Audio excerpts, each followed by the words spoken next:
السلام عليكم ومرحبا بكم معايا في فيديو جديد في وصفه جديده.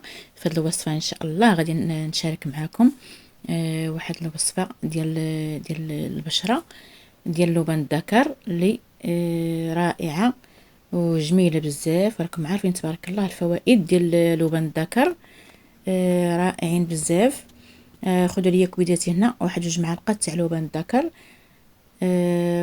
ضيفوا ليهم واحد الكويس تاع الماء، غير كويس صغير تاع الماء. صافي وغادي نتخلطوهم مزيان بديك المية وغادي نتبيتوهم الليله كامله. غادي تصاوبوهم مع ديك 7 ديال العشيه ولا 6 وتخليهم حتى الصباح ان شاء الله، وغادي نستخدموهم. صافي هنايا راني بيتهم انا الليله كامله.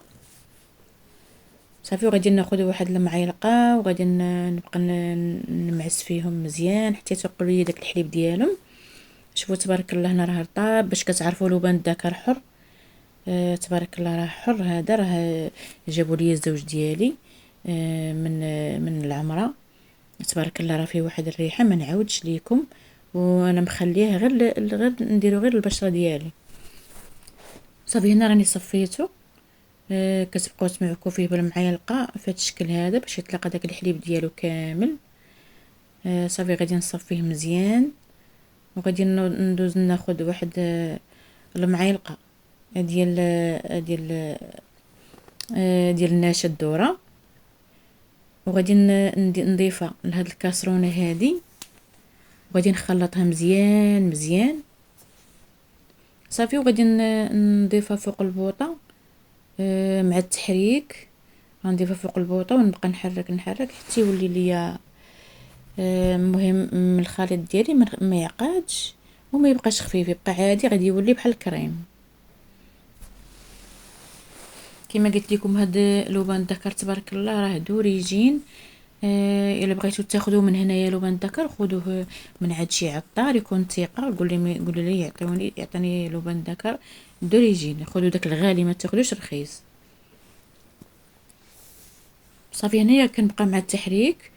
القوام ديالو راه هو هذا، شوفوا كيفاش ولا.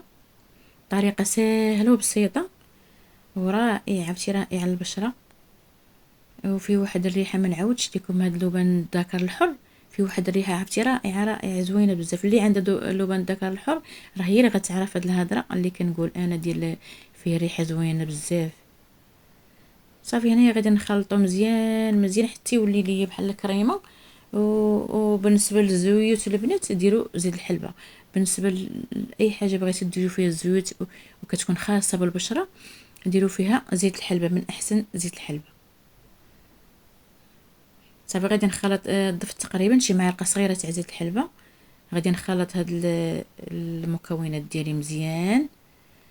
صافي وغادي ندوز نديرهم في شي قريعه ولا شي حكيك بحال ما هذا. راه كان عندي فيه واحد الكريم، كان عندي فيه واحد الكريم ديال برا، هذا راه رائع حتى هو ملي خوار. راني درت فيه هاد اللبن الذكر.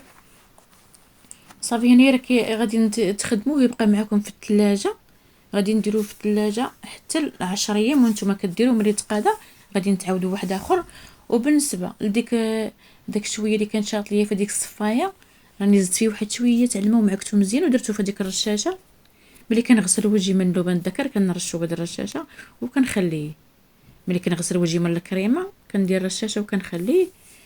يلا كويداتي بصحتكم وراحتكم، وكنتمناو تجربوا هاد الوصفه.